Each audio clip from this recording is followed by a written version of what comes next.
अच्छा, अब चलते हैं आगे वाला क्वेश्चन हमारा। हम आ गए थे कि हमने अभी तक किए 1 क्वेश्चन, 2 क्वेश्चन, 3 सिस्मोग्राफ और अब हम हैं 15 क्वेश्चन को कंप्लीट करके 16 के ऊपर, यानी अभी तक हमने 5 क्वेश्चन को कंप्लीट कर लिया। जो हमारा 5th क्वेश्चन है वो हमें क्या कहता है, वो हमें बताता है कि आंतरिक बनावट के आधार पर पृथ्वी को कितनी परतों में विभाजित किया जाता है। यानी हमारी जो पृथ्वी है उसकी जो 3 परतें हैं उसमें पहली परत जो है वो भूपर्पटी है जिसको हम सियाल कहते हैं, ठीक है। और ये आपने 9th क्लास में भी पढ़ा होगा बेटा, आपको अगर याद आ रहा हो 7th में भी ये चैप्टर है। अगर आपकी छोटी क्लास के बच्चों का भी आप एसएसटी का बुक लेंगे तो 7th क्लास की एसएसटी में भी ये आपका तीनों की तीनों परतें वहाँ पर दिखा रखी हैं। यानी हमारी जो पृथ्वी है उसके अंदर की जो आंतरिक बनावट है उसको हम 3 उसमें बांट सकते हैं, जिसमें है सियाल, दूसरा है साइमा और तीसरा है निफिर।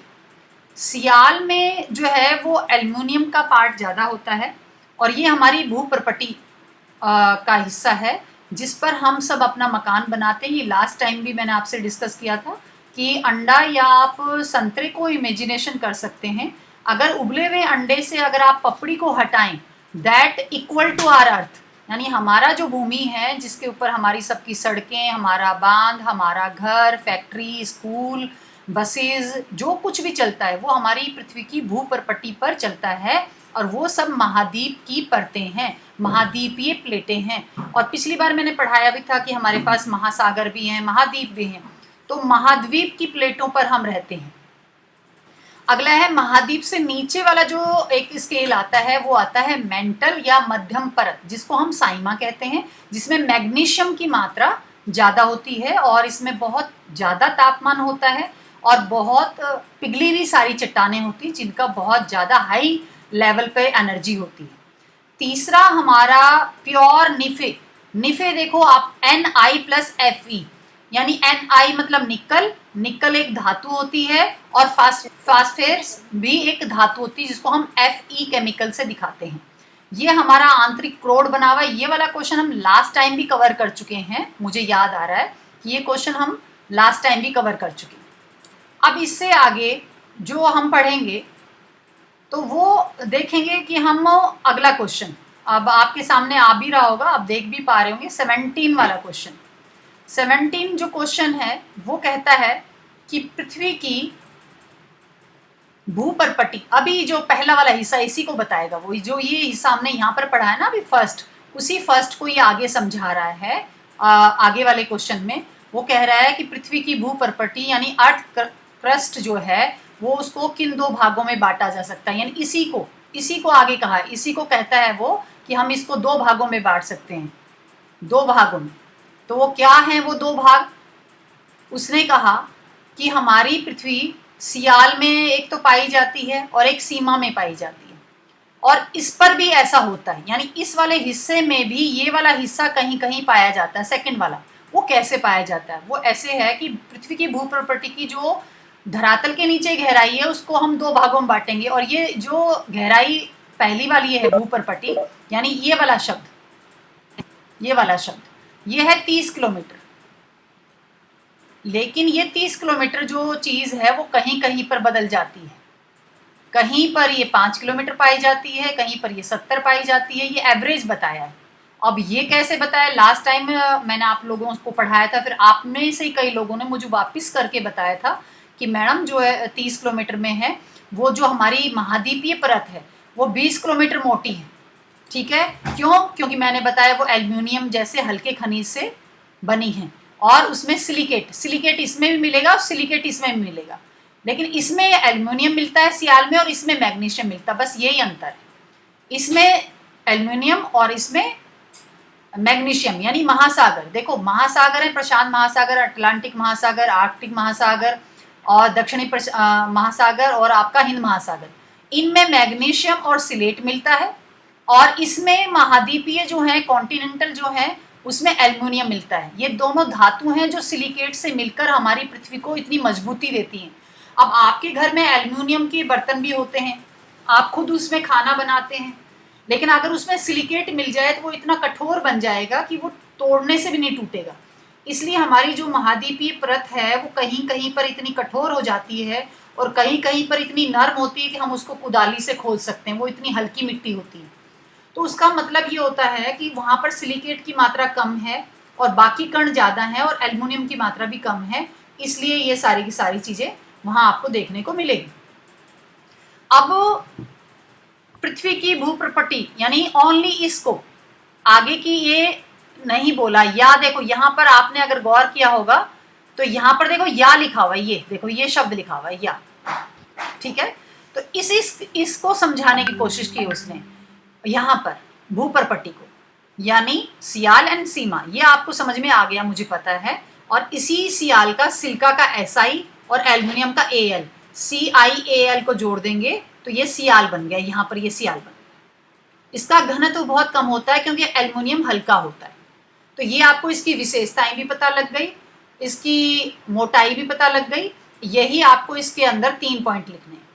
नंबर 1 20 किलोमीटर, नंबर 2 ये सिलिकेट और एल्युमिनियम जैसे हल्के खनिज से बनी, नंबर 3 इसका घनत्व कम होता है। बस इतना आपको लिखना है इसके अंदर। दूसरी फिर जो ये आ गई है सीमा, सीमा जैसे नाम इसका टूटा है ऐसे ही SI मतलब सिलिका और Ma मतलब मैग्नीशियम, इसका भी एक पॉइंट बना सकते हो आप।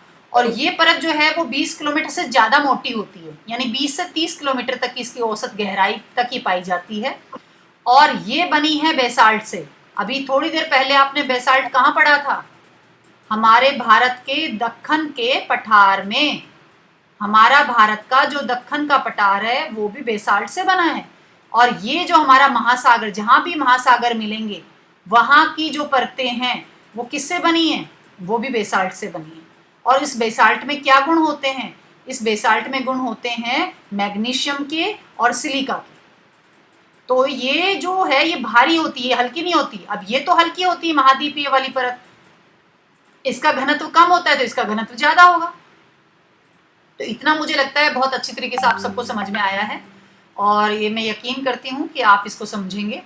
आगे देखो, ये जो एक आप देख पा रहे हो पिक्चर, आपकी बुक में भी बनाई हुई ये पिक्चर और आपको भी ये बनानी है पिक्चर अपनी, अगर जिसने भी ये क्वेश्चन आंसर लिख लिए हैं।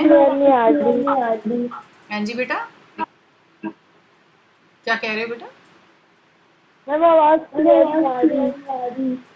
आवाज स्लो नहीं आ रही। नो मैम, सही आ रही है। आवाज स्लो आ रही है या स्लो कर दूं बेटा आवाज को? मैम क्लियर नहीं आ रही। क्लियर नहीं आ रही? अच्छा अच्छा अच्छा, क्लियर नहीं आ रही, ठीक। अब आ रही है क्लियर? अब क्लियर है?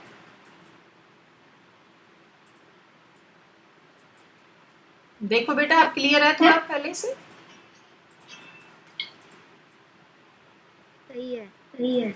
अब थोड़ा सा सही है, चलो कोई बात नहीं। आपके वहां पर भी कोई प्रॉब्लम हो सकती है बेटा शायद। एक ये रेखा चित्र है वो उसी का दे रखा है, सियाल का और सीमा का। अब जो ये महासागरीय परत है ये कौन सी होगी? जो नीचे महासागरीय परत है इसको क्या कहेंगे? सीमा कहेंगे या सियाल कहेंगे? महासागरीय परत। महासागरीय परत को ये इसको क्या कहेंगे? इसको, ये जो महासागरीय परत है, हाँ सीमा, इसमें मैग्नीशियम है और सियाल है। ऐसे ही अगर इस परत को हम देखेंगे, इस परत को क्या कहेंगे?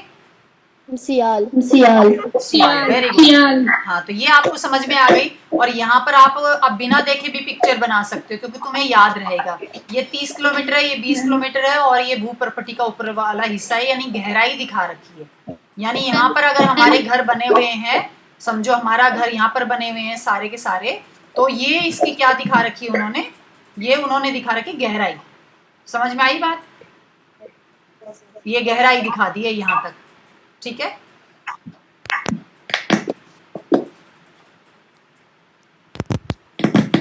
आगे चलते हैं। ज्वालाखंडशिम। ज्वालाखंडशिम क्या है? डेब्रीज। डेब्रीज होते हैं मलबा। आपके यहाँ पर भी आप कचरा डालते होंगे, अगर झाड़ू निकालेंगे तो उसमें हल्का मिट्टी निकलेगी, तो घर की वो क्या है? डेब्रीज है। घर का वो मलबा है जो वो छोटे से कणों में है, वो खंड आशीम है। यानी ज्वालामुखी से निकलने वाले छोटे व बड़े लावा के पिंड, राख, धूलकण आदि पदार्थों को ज्वाला खंडशिम कहते हैं। यानी जो ज्वालामुखी से निकलते हैं उन्हीं के शब्दों को इस्तेमाल करते हुए आपको लिखना है कि उसके हर कण को हम ज्वालामुखी खंडशिम कहते हैं, क्योंकि वो ज्वालामुखी से निकले हैं। आगे है ज्वालामुखी के उद्गार, यानी ज्वालामुखी के उद्गार से बनी भू आकृति को कौन से दो मुख्य वर्गों में रखा जाता है? तो ज्वालामुखी फटा और उसके फटने के बाद जो उसका लावा निकला वो जगह जगह किस किस बहते हुए आकृति में बनकर शेप ले गया, उसको हम दो वर्गों में बांट देते हैं। ये वो दो वर्ग हैं। ये आपका एक जो आपका एक ये है, इसमें आप फर्स्ट ये देखेंगे अंतर्वेदी भू आकृतियां, इंटरसिव लैंडफॉर्म। तो इसमें अंतर्वेदी भू आकृतियां क्या हुई कि जब लावा बाहर नहीं निकला और अंदर ही पृथ्वी के भूप्रपट्टी के अंदर ही फटकर अंदर ही जम गया, तो वो कहलाएंगी इंटरसिव लैंडफॉर्म, यानी अंतर्वेदी भू आकृतियां, यानी अंदर ही जम गया। और दूसरी हैं बहिर्वेदी भू आकृतियां, एक्सटर्सिव, यानी जो लावा फटा भूप्रपट्टी से बाहर आया और बाहर आकर उसने अलग अलग शेप ले ली, इसलिए उसको कहा गया बहिर्वेदी। तो ये क्लियर हो गया होगा आपको, इतना इसमें ऐसा नहीं है कुछ भी जो क्लियर ना हो। आगे चलें।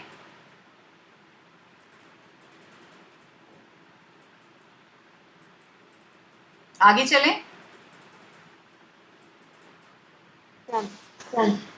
क्योंकि 10वां क्वेश्चन है ये यहां से हम जो कंप्लीट करते आ रहे हैं 10वां क्वेश्चन होने वाला है अभी। ये 10th क्वेश्चन है कि पृथ्वी की ऊष्मा के क्या स्रोत हैं, यानी हमारी जो पृथ्वी है वो जो ऊष्मा प्राप्त करती है उसके क्या क्या रास्ते हैं, क्या क्या सोर्सेज हैं। स्रोत का मतलब होता है क्या क्या सोर्सेज हैं, कहाँ कहाँ से मिला हमारी पृथ्वी को ऊर्जा, ऊष्मा। क्या ऊष्मा और ऊर्जा में कोई अंतर है? Yes ma'am. Yes ma'am. हाँ बिल्कुल है। आपने 10th में जिसने साइंस पढ़ी होगी ना वो इस चीज को बहुत अच्छी तरीके से बता पाएगी, और जिसने साइंस नहीं पढ़ी है वो इस चीज को नहीं बता पाएगी। यस एक मैम। तो शब्द होता है हीट, यस मैम। तो शब्द होता है हीट। Yes ma'am. ठीक है, अब वो हीट की बातें हम यहाँ पर कर रहे हैं। Yes ma'am. ऊष्मा क्या है? ऊष्मा हीट है। ऊष्मा हीट ठीक है, मतलब लेकिन ऊर्जा एनर्जी, गर्म होता है। एनर्जी हाँ। एनर्जी है। हाँ नहीं, ऊर्जा एनर्जी, ये एनर्जी नहीं है। इन दोनों में थोड़ा सा अंतर है। इसमें फोर्स होता है, उसमें फोर्स नहीं होती। ऊष्मा एनर्जी में फोर्स होता है और इसमें ताप होता है, हीट होती है, मतलब इसमें तापमान होता है। बस ये थोड़ा सा अंतर है जो कि साइंस के बच्चे ही समझ पाएंगे, अदरवाइज जब हम इंग्लिश पढ़ेंगे तो ये शब्द हमें एक जैसे लगेंगे। अभी पृथ्वी की ऊष्मा के क्या स्रोत हैं? नंबर 1 रेडियोधर्मिता, नंबर 2 तल वृद्धि ऊष्मा, नंबर 3 पृथ्वी के निर्माणकारी पदार्थों की ऊष्मा। ये सभी पृथ्वी की ऊष्मा के मुख्य सोर्सेज हैं, स्रोत हैं। बिल्कुल सही है। तो आपको रेडियोधर्मिता से क्या समझ में आया? कभी सुना है आपने रेडियो एक्टिवेशन? साइंस में पढ़ा हो ना रेडियो एक्टिवेशन? हाँ, परमाणु से बनते हैं। Very good. किसने बताया ये? नाम बताया करो साथ साथ। बेटा नाम भी अपना बताया करो। हाँ वेरी गुड बेटा, बहुत सही, बिल्कुल सही बोला है सत्या आपने कि जो परमाणु और अणु से जो न्यूट्रॉन, इलेक्ट्रॉन, प्रोटॉन आपने पढ़ा होगा, उनसे जो एनर्जी निकलती है उनको हम रेडियोधर्मिता कहते हैं। और तल वृद्धि ऊष्मा, दूसरा पॉइंट है तल वृद्धि ऊष्मा। अब ये क्या कहता है तल वृद्धि ऊष्मा? तल वृद्धि ऊष्मा कहता है कि जब एक प्लेट जब अपना एक्सपेंड करती है एनर्जी के थ्रू, तो उससे जो वो बढ़ रही है तो अपने कणों में से जो उसकी हीट निकल रही है, यानी जब एक चीज एक जगह से हटेगी तो उसके पास जो कुछ भी होगा उसके साथ, यानी नीचे दबी हुई कोई गर्मी या नीचे दबी हुई कोई गैस वो बाहर निकलेगी। लेकिन यहाँ है जब कोई तल वृद्धि होती है क्योंकि आपको पता है महाद्वीप और महासागर दो अलग अलग प्रकार की प्लेटें हैं और वो बहुत धीमी गति से वो एक दूसरे की तरफ या तो बढ़ती हैं या एक दूसरे से दूर जाती हैं, जिसको आपने 7वीं क्लास में पढ़ा होगा। अभिसारी, अपसारी और रूपांतरित, 3 प्रकार की गतियां हमारी चट्टानें करती हैं। अपसारी गति, अभिसारी गति और रूपांतरित गति। उन गतियों से जो ऊर्जा ऊष्मा निकलेगी उसको हम तल वृद्धि ऊष्मा कहते हैं। तीसरा है पृथ्वी की निर्माणकारी पदार्थों की ऊष्मा, यानी पृथ्वी के अंदर से जब ये प्रक्रिया चल रही है ऊपर वाली, जो हमने अभी यहाँ पर पढ़ा था, ये देखो यहाँ पर भी तो पढ़ा है ना हमने अभी ये 2 प्रक्रिया जहाँ हुई हैं, इन प्रक्रिया से निर्माण हो रहा है, कुछ ना कुछ आकृति जमीन के नीचे बन रही है या जमीन के ऊपर बन रही है, और उस बनने बनाने की प्रक्रिया में जो पदार्थों से हीट निकल रही है वो सभी पृथ्वी की ऊष्मा के रास्ते हैं, सोर्सेज हैं। तो ये 3 शब्द आपको याद रखने हैं। इन 3 शब्दों से हमारी पृथ्वी को हीट मिलती है। मैं एनर्जी की बात नहीं कर रही हूँ, मैं हीट की बात कर रही हूँ। ये दोनों में अंतर आपको समझ में आना चाहिए कि मैडम कौन सी बात कहाँ कर रही है। अब थोड़ा सा अगला क्वेश्चन करेंगे, उसके बाद आपका ये क्लास को मैं स्टॉप कर दूंगी, ठीक है? चलें, करें थोड़ा सा। Yes ma'am. क्योंकि मुझे लग रहा है आप सारे के सारे जो है म्यूट कर रखा है, मैं आपको अनम्यूट कर देना चाहिए थोड़ी देर के लिए। मैम हमने चलो आज ये बता दो कि अभी अभी क्या पढ़ा है, फिर मैं आपकी क्लास को ऑफ करूँगी। थोड़ा थोड़ा जो जैसे पिछली क्लास में हुआ था ना, ऐसे ही आप सब अपना ऑन करो और फटाफट बताओ कैसा क्या क्या क्वेश्चन याद है।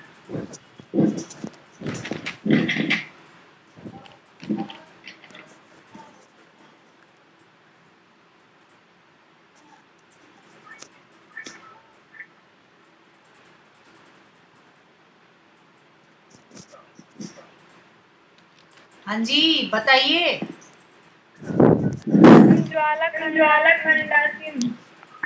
ज्वालामुखी, अच्छा, और बड़े छोटे लावा निकलते हैं वेरी गुड, शाबाश। और कोई सही बताया है। ज्वालाखंड असीम किसे बोलते हैं, उन्होंने बताया जो ज्वालामुखी फटने से कण निकलते हैं, अवशेष निकलते हैं, धूल कण निकलते हैं, राख निकलते हैं, उसको हम ज्वालाखंड असीम कहते हैं। और कोई बेटा?